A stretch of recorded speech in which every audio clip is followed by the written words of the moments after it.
What's going on, YouTube? Welcome back to another episode of our 2022 NBA Draft Player Breakdown Series. In today's video, we have another international player. He's a player that is kind of projected to be a point forward at the NBA level. One that had a slow start to his professional career over in Australia, or I guess New Zealand, but has really turned it on as of late in the season. He's got good frame, good skill. But so that player that we were talking about is Ousmane Dieng.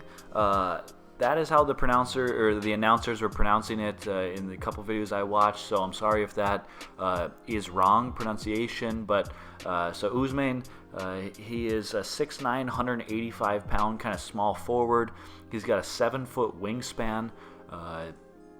He's super young. He was born May 21st of 2003, so he's a young player.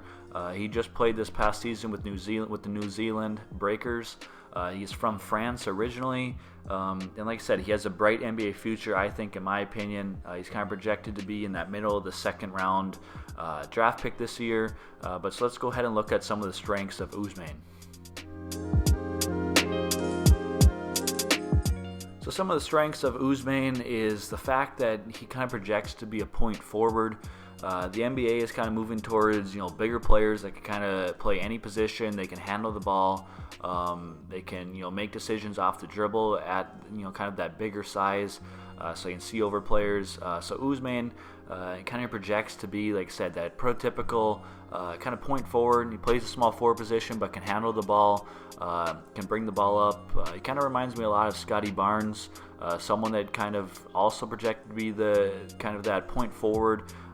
Can guard any position, can play any position on the floor, can make passes at his size, and so like I said, he projects to be that. He's got the size to be that position or that kind of player at the NBA level. He's got the skill set. He is still pretty raw. He's kind of got a raw skill set, but he's got, like I said, that ball handler kind of playmaking, kind of score and passer, point forward projection at the NBA level. He's the player that kind of struggled to begin his professional career with the Breakers, but really picked it up as of late. He doesn't have great shooting numbers, I guess, but he can, he has shown that he can shoot the ball. I think that once he gets in the NBA, gets with an NBA team, NBA shooting coaches, that they can work on that because his form looks good. He just hasn't seemed to really get him to land at an efficient rate or at a high rate. I believe he was around maybe like 28% to 30%, somewhere around there with the Breakers. A lot of that had to do with the beginning. He started out shooting it really poor, just kind of playing poorly to begin the season, but really picked it up kind of late in the season once he adjusted a little bit more. And like I said, I just think he's got a lot of potential. He's got a really high ceiling. Needs to just kind of fill out his frame a little bit more. He is still kind of pretty skinny, not necessarily frail by any means, but skinny player, and he just needs to, like I said, fill out his frame a little bit more, and he'll be that perfect kind of point forward position at the NBA level. And I think that if someone can pick him up in the middle of the second round draft, or middle of the second round, at that spot in the draft, I think he will be a steal. If you give him a couple of years to continue to develop, that he can really really help out a team and excel at the NBA level. So let's go ahead and look at some of his weaknesses. So looking at some of the weaknesses of Ousmane, I'd say that there's kind of two big weaknesses right now with his game. The first being his shooting. Like I kind of mentioned in his strengths with that, he hasn't shot the ball great. He shot it around 30% the last 3 seasons of his basketball career. A lot of it, I think, just has to do with adjusting to better competition, the speed of play. Closeouts are coming quicker than he's used to, but he's got good form. His shot looks pretty well, looks pretty good. He shot around like 70% from the free throw line this past season with the Breakers, so it's not like he shoots a terrible free throw percentage as well. It's not a great free throw percentage, but it's not terrible. I think that he'll be able to continue to improve on that and shoot it at a higher clip once he gets in the NBL. At his size, his position, what else, everything else that he can do on the floor. He doesn't need to be like a great shooter. He just needs to be able to shoot well enough that people have to, respect it. They have to guard him out by the three-point line. They can't just, sag off him like people did to Ben Simmons. Which I don't think he's anything near that. I'm just kind of using that as an example that, as that bigger kind of point forward, he needs people to respect his three-point shot and guard him out at the three-point line. And, I think he'll be able to continue to develop on that at the NBA level and, be a solid shooter. So the second kind of weakness that I'd say is his frame. He is 6'9", but he's only 185 pounds right now.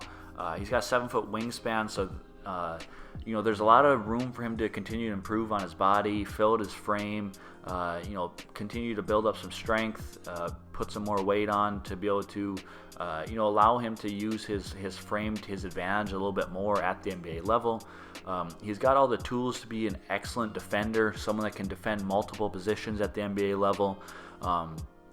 With his length, his lateral quickness, his kind of athletic ability. Like I said, he's got the ability and all the tools to be a great NBA defender. I think that the next thing that would extremely help him extremely is just really filling out his frame, adding some more muscle, adding some more weight to his frame, and that'll allow him to be better offensively, getting into the hoop, using his body, getting to the hoop, but also defensively and bodying people up, banging in the post if that's the case, if he gets switched on a big guy, or using, kind of just bodying up guards when they drive into the paint. So let's go ahead and, talk about kind of a little bit of a conclusion and where he projects to be at the NBA level.